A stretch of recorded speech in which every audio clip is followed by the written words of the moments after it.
All right, is there any, I think this is for Q&A or anything that anybody may want to ask about today's events. I was here for the cake.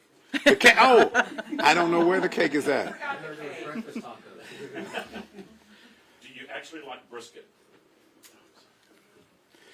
All right, I guess we're done here. To start off procedurally, how does everything go from here?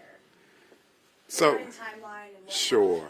And so we're still working through specifics on start dates, but it will be early September, after Labor Day for sure. And so we've got to work through some details on her transition. Obviously, it's a big move to the city of Austin, and so we're still trying to finalize that. Today was, I think, the important day, and that is after my decision and recommendation to council, they confirmed Chief Davis's appointment. And so from here, I think we just move forward to get her acclimated, moved here, and introduce her to the men and women she will lead in the department.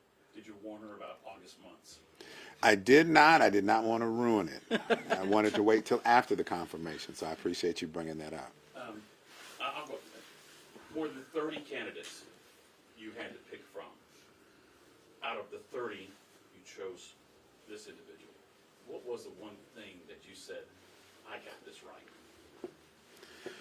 You know, there were plenty of things, and obviously didn't get to spend the amount of time with the other applicants. We narrowed that to two, which I believe we had two great candidates. And I will tell you through my day and specific conversations with Chief Davis, I think one thing broke through to me.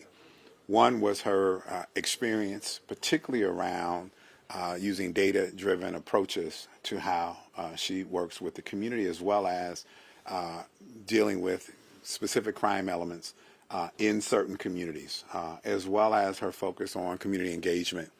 And my feedback that I received, one from her, the city manager in Cincinnati, as well as just what I picked up from her interactions with the public, that the engagement aspects that she talked about, which were critical to her and what she had demonstrated in Cincinnati, really rang through to me. And understanding where we are as a department, as a city, as well as how I value community engagement, I felt like she was the right choice based on those reasons. And so I'm just excited, again, the opportunity to have hired her, and the council confirmed her, and that she still wants to come here and lead this department. So I'm excited about it. You did take a few extra days, trying to make that decision, which I think, kind of maybe raised a few little concerns out in the community about, oh, what's going on? Why is he doing this? Can you explain that and what you were doing during that time? Sure. And so thank you for raising that. I've heard that. And as folk may not be aware, the process took place on a Monday and a Tuesday as it relates to our actual interactions with the candidates. There were, unfortunately, a couple of council members who had an opportunity throughout the process to interview and have conversations with the candidates, but there were two, at least, that did not get that opportunity. So that happened much later, after the candidates had gone back to their respective states. And so we had to arrange for some brief conversations. I wanted to give council, since they were confirming the candidate, I wanted to make sure that the council members who didn't get a chance to interact had that opportunity, and that didn't occur until late in the week, which in fact I did not want to post any types of meeting notifications, and I hadn't made my decision yet because I hadn't finished the full loop of feedback, and so I deferred it, since there was no imminent nature in why we had to have a meeting on the following Tuesday. And so just to be more reflective, have the conversations with my city council, particularly those who were late in their opportunity to meet with Chief Davis and Chief Norman. And so that is primarily the reason why I delayed the decision. Chief, Rudy Goski with Fox 7 Austin News. Welcome to Austin. Thank you. Changing out a head coach for any team is difficult. Transition is always, there's a honeymoon period. What do you hope after that honeymoon period gets over? What's the message to the community? What's the message to the rank and file? I think I've said that before. It's truly about learning and listening. That's what I'm doing right now, right? And so those first 100 days are extremely important, and I'll be having more on how that's going to look at some point. But that's a big deal, is that first 100 days, and it's about listening, looking at the challenges facing the department, and then where we go from there. So that's the focus, and that's with the officers and the community. Chief, there's been, I feel like there's two main pillars that you've been talking about a lot. It's the morale, the trust, the recruitment and retention, and then the data-driven approach to really combating a lot of our big safety issues here. Going to one of the first points last night at Public Safety Commission meeting, obviously very early for you still, but there's a lot of talk about concerns about workers' comp and how that was impacting morale. I wanted to see if that was something that was on your radar at all. Workers' comp? Yes. Compensation? No, I don't know too much about that at this point, sorry. I should have watched that meeting, sir. Me too. Yeah. Chief, this community is very sensitive to officer-involved shootings. What is your philosophy in regards to your officers in that decision of shoot, don't shoot? Yeah, these are tough questions, and that's a tough thing, right? And we just had a shooting recently in Cincinnati, a police-involved shooting, and one is getting out and being as transparent as you can. And, to me, it's within 24, 48 hours, or 12 hours. Even, the sooner you can get out with some sort of statement, the better. But it's about officer wellness and taking care of the officer, talking to the family of the involved person. So there's a lot that plays into that, and I'm very sensitive to it. In the engagement, that's what I'm talking about. What's your philosophy of the engagement? That moment of the officer and the individual, and that decision to fire the service weapon. Yeah, the decision to shoot and take a life. I mean, that's something that no officer takes for granted. That's for certain. And I think it's about looking at what the training is, and where we go with the training. I mean, to take a life is a big deal, and there's not an officer that comes to work thinking that that's something that they're going to be involved in. But how do we get to a point where we don't have to deal with those things, right? And that's through your training and the skills that you develop from the academy. And now that this is officially like your job, what are your main priorities? What do you think is next for this department going forward? Yeah, so again, the main priority is to meet with the officers. I'm meeting tomorrow at the command staff meeting to kind of get to know them, and it's about knowing who the officers are and the command staff, what their strengths are, and I look forward to learning all that. Chief Henderson is going to help walk me through all that, and I look forward to her expertise and her opinion on these things. But that's where it starts, is just listening. You mentioned Chief Henderson. Can we bring her up for me? Yeah. If she would like, yeah. This is your last press conference. You might as well. See, you just jinxed me. You just said this is my last press conference. I believe you. I believe you just. What's your advice to this new chief, this new member of the family? What's your advice to her? Well, she is well experienced and well seasoned at what she does. A true community advocate and leader. I would say Austin is a unique, vibrant, eclectic city. And taking that time to invest in getting to know our community members, all of our community members, our unique diversity that we have here, but also that engagement with our officers. We are dealing with some unique challenges here when it comes to our staffing, the growth of the city in and of itself. And so having that engagement and understanding, and looking from those that have, of course, lived in Austin, but those that actually work at the department, both our sworn and civilian staff, looking to them to learn as to what it is that we need to move the department forward and also keep our community safe. One of the big, efforts that they're trying to do here is get more women on the police force. I know you have been successful in starting to do that. What do you see? Do you see that continuing now, and do you have kind of a plan of attack? Yeah, so I mean, Robin knows this. I mean, Austin PD is committed to the 30 by 30 initiative, which is getting the department to 30% women by the year 2030, and there's a lot of work to do. I think Austin currently sits below 12% when it comes to female representation. So again, there's work to do, but you have to look at the way you're recruiting and how are we recruiting to women.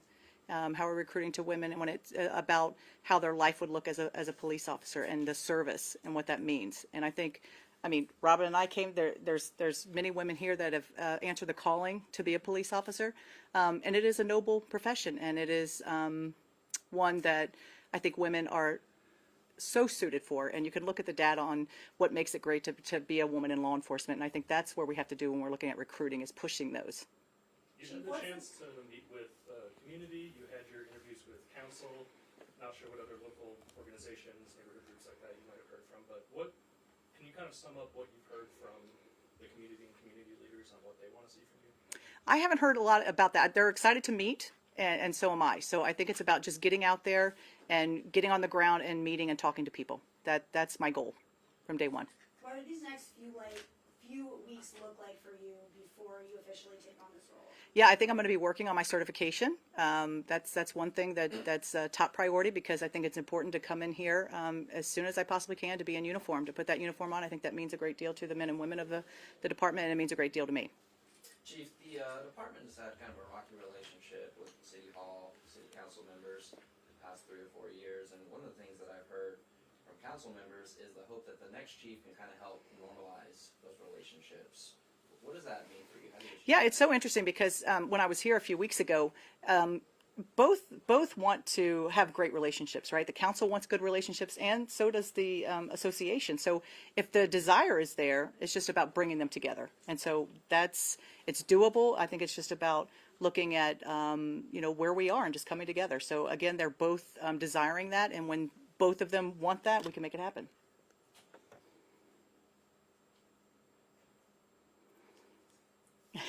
All right, you had a lighter question. You said you really wanted to move to Austin. You liked Austin. I remember in the first press Yep. conference you had. Yep.